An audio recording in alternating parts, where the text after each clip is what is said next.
Marta era una chica joven que estaba emocionada por comenzar sus prácticas de enfermería en un hospital, estando en el último curso de carrera.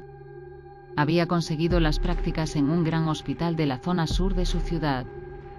Desde que era pequeña, siempre había sentido una gran vocación por ayudar a los demás, y estaba ansiosa por poner en práctica todo lo que había aprendido aquel nuevo lugar. Iría a un hospital donde no conocía a nadie de la facultad, pero eso no le importaba porque ella era una chica muy sociable y estaba abierta a hacer nuevas amistades. Todos los que allí encontraría compartirían con ella su vocación por curar enfermedades. Sería tarea sencilla encajar bien entre la plantilla de médicos y enfermeros. Todos tenemos algún amigo o familiar que ha tenido una experiencia paranormal. Crea o no en ellas.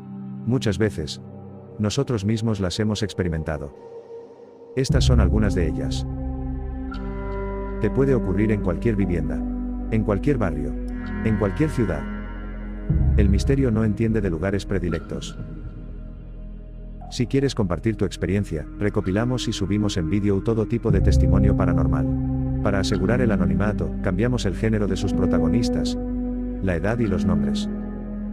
Solo tienes que escribirnos a esta dirección de email.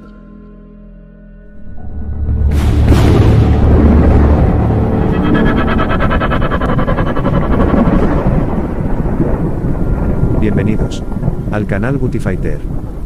Estos son testimonios paranormales.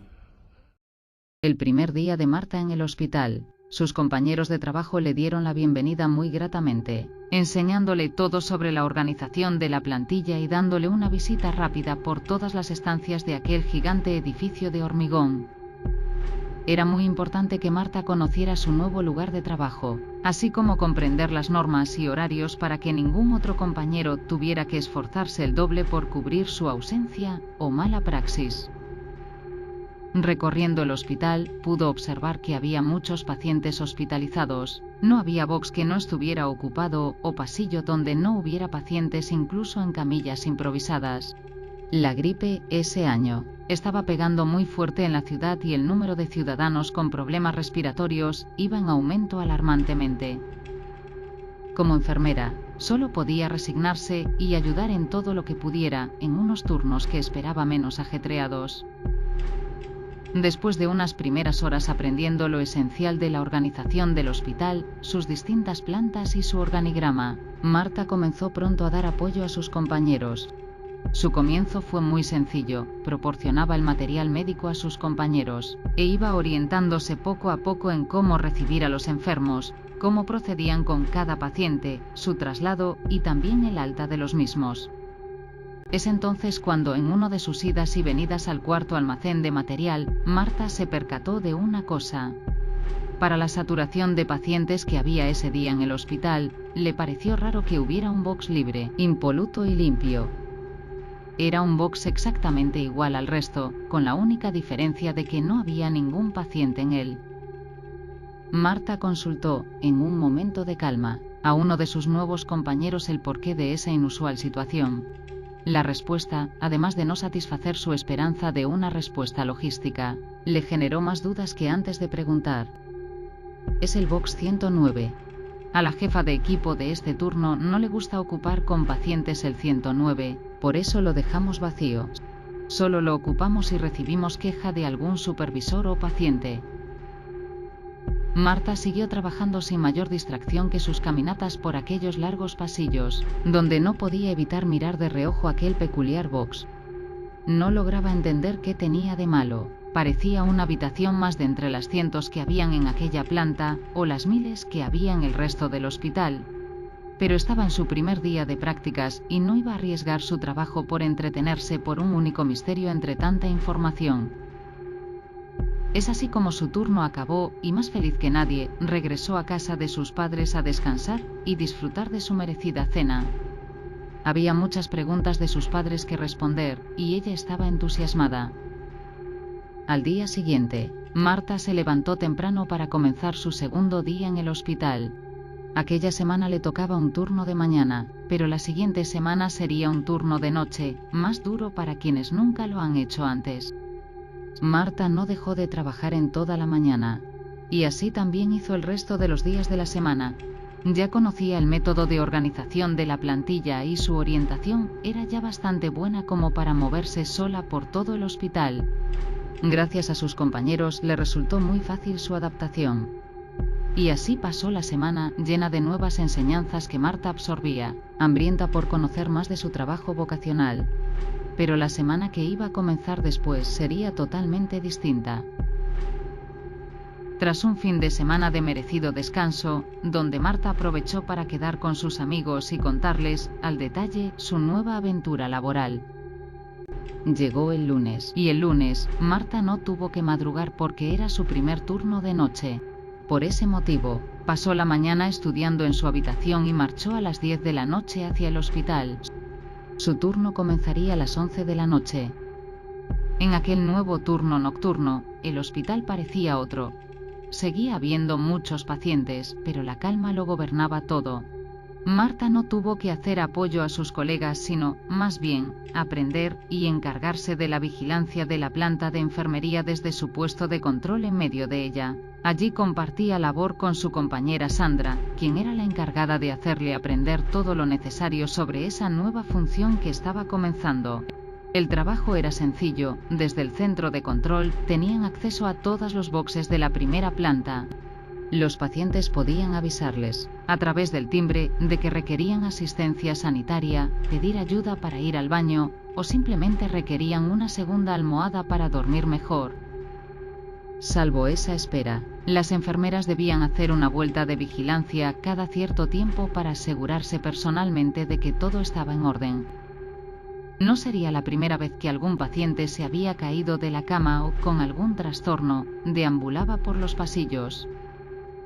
Para eso también tenían cámaras de vigilancia, pero las rondas caminando eran obligatorias igualmente.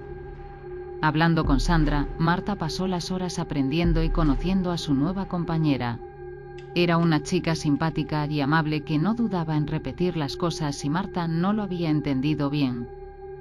Las primeras horas fueron tranquilas hasta que Sandra se ausentó del puesto para ir al servicio, dejando a Marta al cargo del centro de control momentáneamente. Ya había habido algún timbre que había sonado, y ambas chicas habían atendido a los pacientes que así lo requirieron.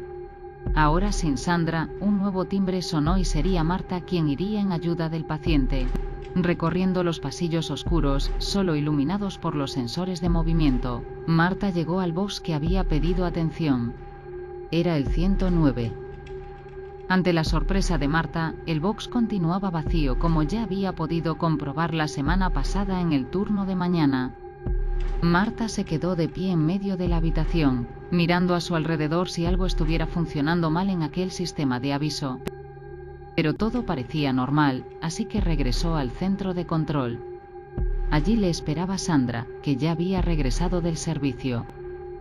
«Oye Sandra, vengo del box 109 porque ha sonado el timbre. Sin embargo, no hay nadie en ese box.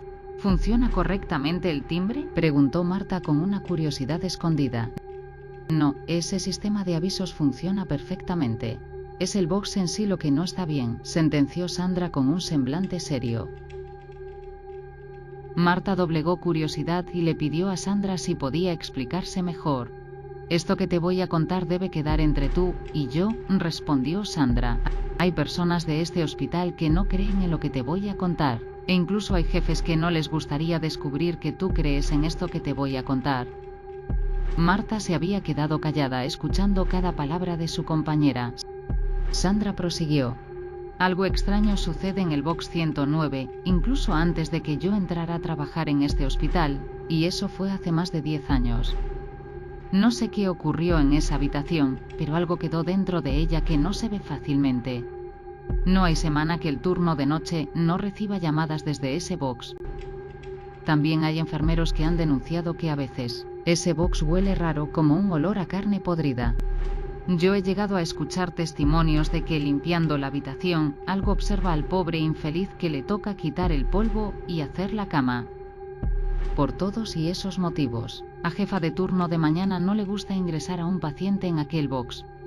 No son uno ni una docena los pacientes que se han quejado de haber sido despertados en mitad de la noche por un empujón invisible o un fuerte olor a podrido.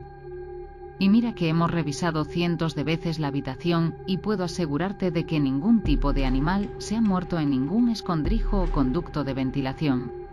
A ese box le pasa algo y no sabemos qué es. Por eso todos los que creemos que algo raro sucede, no queremos ocuparlo con pacientes porque luego el trabajo es doble. Si hubiera sabido que iba a sonar el timbre de la 109, te hubiera avisado antes de empezar este turno, sentenció Sandra, mirando a los ojos a Marta. Aquella confesión hizo atar cabos a Marta. Ahora entendía por qué era el único box desocupado de la mañana, a pesar de tener tantos pacientes. Nadie quería entrar en él ni saber de él. Salvo obligación de los jefes, ese box era un lugar maldito del hospital que nadie quería pisar, por motivos que nadie sabía. Ella podría decir que había sido testigo de su misterio, pero un timbre no le parecía suficiente como para temer aquel sitio. Necesitaría algo más para no querer adentrarse en aquel box tan peculiar. Así pasó su primer turno de noche acompañada, y una semana tras otra fue alternando turnos en aquel hospital, sin que sucediera nada reseñable. Aquel timbre de esa noche fue lo único extraño en las jornadas laborales de Marta, y de ello se alegraba francamente. Pero quien juega con fuego se acaba quemando, o al menos eso dice el refrán. Llegó la noche que Marta encontraría el misterio, o mejor dicho, el misterio llamaría a Marta. En otra jornada de turno de noche, Marta acudió como siempre al hospital, conociendo ya muy bien todos sus quehaceres y procedimientos. Se había hecho perfectamente a trabajar en aquel hospital, y le gustaba. Leyendo un libro desde el centro de control, aquella noche estaba acompañada con otro compañero, con el que no solía hablar mucho. No porque se llevaran mal, sino porque hay gente más sociable, y otra que lo es menos. Este chico era de los últimos. Dieron las 3 de la mañana y Marta estaba lista para hacer una ronda por toda la planta. Luego a las 5 le tocaría a su compañero, pues estas rondas se repartían entre los trabajadores. Caminando sola, el paso de Marta iba iluminando los pasillos por donde se adentraba. En un ambiente de calma donde los pacientes dormían, esa tranquilidad era incluso agradable. Solo rota por sus pasos, el silencio era dueño de la primera planta. Adentrándose en la sección D del hospital, el box 109 era uno más de la decena que lo acompañaba. Sin ser sorpresa, de nuevo el box estaba vacío, y una luna menguante iluminaba lo justo aquel lugar por la luz que arrojaba por su ventana. Marta pasó por delante de él, sin mostrarle mayor atención que un vistazo con el rabillo de ojo. Pero algo detuvo su caminar. Algo le parecía haber visto, y retrocedió unos pasos. En la esquina de la cama, le había parecido ver una mujer, de edad avanzada por el cabello que tenía, pero al volver sobre sus pasos, Marta vio que la cama estaba desierta. Adentrándose en el box 109, por curiosidad, Marta quiso echar un rápido vistazo, solo para asegurarse que ningún paciente había invadido aquel lugar sin permiso. La cama seguía perfectamente hecha, y en el cuarto no había nadie. De repente, la puerta se cerró tras Marta, dando un portazo que tuvo que despertar a todos en aquella planta. Marta se asustó mucho y dio un pequeño grito. Tapándose la boca, se acercó a la puerta para abrirla e irse. El viento y solo el viento debía haber creado ese inesperado susto, pero la puerta no se abría. Marta lo intentó a conciencia y los nervios empezaron a aflorar en ella. Todo podía ser explicado empíricamente, así que intentaba mantener la calma. Su vista le había jugado una mala pasada, y la puerta podía haberse cerrado por una corriente de aire al entrar ella dentro. Pero lo que no pudo explicarse a sí misma fue escuchar cómo el timbre estaba siendo activado de manera frenética. He de decir que aquellos timbres de los boxes del hospital se pulsaban manualmente, requiriendo cierta fuerza para presionar el botón mecánico que lo activaba. Ante la insólita mirada de Marta, aquel timbre estaba siendo pulsado por una mano invisible. No había hueco para creer que era un error eléctrico. Sola, intentando girar el pomo de la puerta, y mirando hacia atrás mientras escuchaba claramente como alguien o algo llamaba insistentemente al timbre de la habitación, Marta estaba congelada de miedo. Nunca antes había sentido un miedo así. Entonces, cuando sabía que algo que no controlaba estaba sucediéndole, el botón no cesaba de sonar y parecía que se iba a romper de tanta fuerza que le estaban aplicando. Es entonces cuando un hedor podrido comenzó a invadir aquella estancia. Era tan fuerte que Marta tuvo que echarse la mano a la boca y a la nariz para intentar no sentir náuseas. Es entonces cuando comenzó a gritar por ayuda. Alguien debería estar intentando ayudarla desde el otro lado de la puerta, pero no escuchaba a nadie. Sería la adrenalina, pensaba. Además, su compañero estaría escuchando el timbre, así que poco tardaría en llegar. Es entonces cuando pasó lo peor. La puerta del baño comenzó a abrirse lentamente, dejando ver un lavabo y un espejo. Este detalle no sería digno de mencionar si no fuera porque Marta vio perfectamente cómo unos pies de anciano llegaron a vislumbrarse hasta donde la puerta dejó de abrirse. Alguien estaba sentado en el retrete y ese alguien no se movía. El pánico se adueñó de Marta que, quitándose la mano de la boca, utilizó la fuerza de ambos brazos para dar a torcer aquel maldito pomo. De repente, entre lágrimas, el pomo cedió y Marta pudo abrir la puerta y salir corriendo por el pasillo. Atrás quedaba el box 109 en completa oscuridad y silencio. Marta llegó al centro de control llorando de los nervios, sorprendiendo a su joven compañero, que estaba sentado con toda la tranquilidad del mundo. Este chico dio agua de beber a Marta e intentó calmarla para que pudiera narrar qué diantres le había pasado. Tras tragar agua y relajar su respiración, la chica le contó todo lo que había ocurrido, increpándole por qué estaba allí y no había ido a ayudarla. El joven escuchaba confundido y sorprendido a la vez, pues él no había recibido ninguna llamada del box 109 ni ningún otro desde que Marta se había ido a hacer la ronda. Todo estaba en calma y ningún paciente había llamado, quejándose de gritos ni ruido. Marta escudriñó las grabaciones de la cámara y solo pudo verse a sí misma entrando en aquel box, cerrándose tras de sí aquella puerta. Nadie se había grabado de lo que allí le había ocurrido, así que no pudo replicar nada a su compañero. Marta se quedó callada, limpiándose las lágrimas que aún tenían en sus mejillas. Simplemente recordó las palabras de su otra compañera que le aconsejó no contar nada a nadie. Es por ello que Marta cogió simplemente su libro y, añadiendo que no había sido nada y que se trataba de una broma, hizo que seguía leyendo. Pero Marta no podía leer. Marta solo pensaba en lo que había visto, oído y olido en el box 109. La noche la pasó siempre cerca de su compañero. Los meses de prácticas acabaron y el timbre del box 109 nunca volvió a sonar, al menos en el turno de Marta. Las rondas nocturnas que le tocó hacer las hacía sin mirar al box 109. Aquella historia solo la compartió con sus amigos, que la creyeron sin ninguna duda. Cuando el río suena, agua lleva, le decían sus amigos. Marta actualmente trabaja en ese hospital, pero cambia los turnos que son precisos para no volver a tener que hacer rondas nocturnas, y menos por la primera planta. El box 109 sigue siendo muy poco habitado, y las veces que sí, rara es la vez que un paciente no se queja de dormir mal por los ruidos o el mal olor.